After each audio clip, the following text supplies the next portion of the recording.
Imagine standing on a grassy savanna 4.8 million years ago. No smartphones. No cities. Just survival. The big question, what would you eat?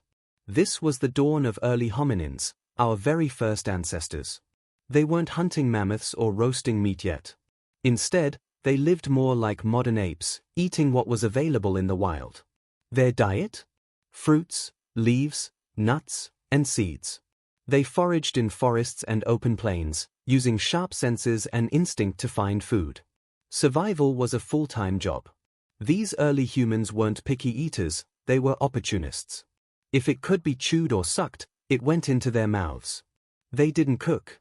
They didn't store food. Everything was eaten raw and on the go. Nature was their supermarket, and danger was always nearby. Curious about how these primitive foragers became powerful hunters? Stick around, because in part 2, we're diving into the first tools and the shift that changed everything. What if I told you a sharp rock changed human history forever?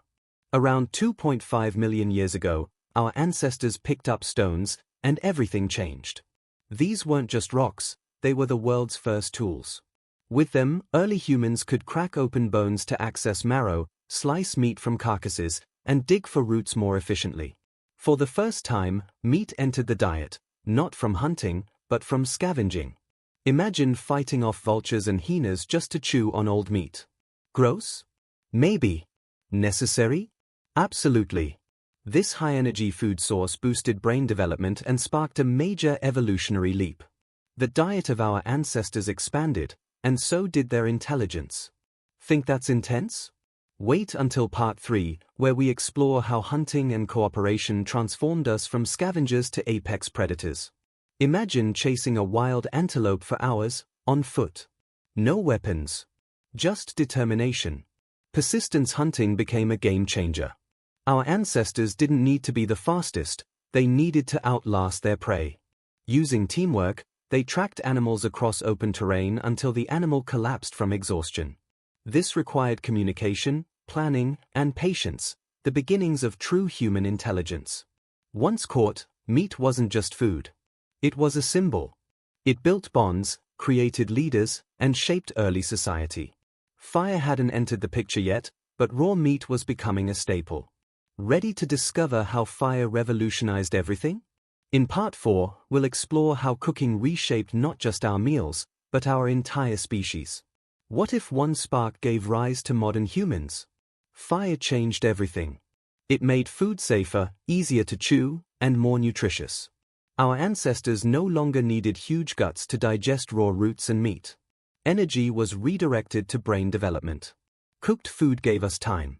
Less chewing, more thinking. Around the fire, people shared stories, planned hunts, and bonded.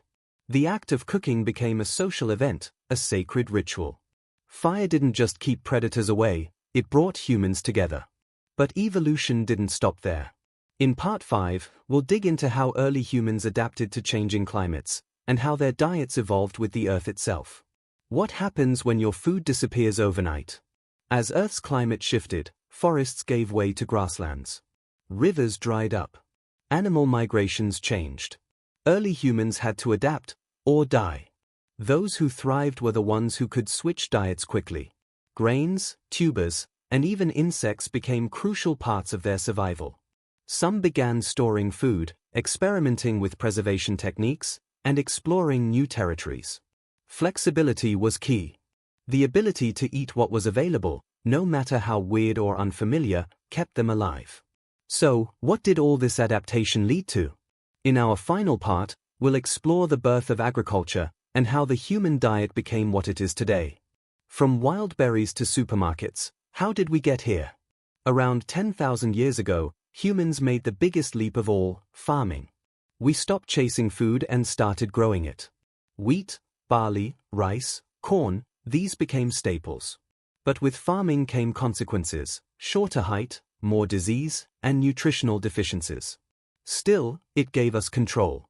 It allowed cities, civilizations, and culture to grow. Today, our diets are more diverse and more confusing than ever. But understanding our roots shows us one thing: we are survivors. Adapters. Innovators. If this journey through time fascinated you, like, share, and subscribe for more evolutionary deep dives. What ancient survival trick surprised you most? Drop it in the comments, let's talk.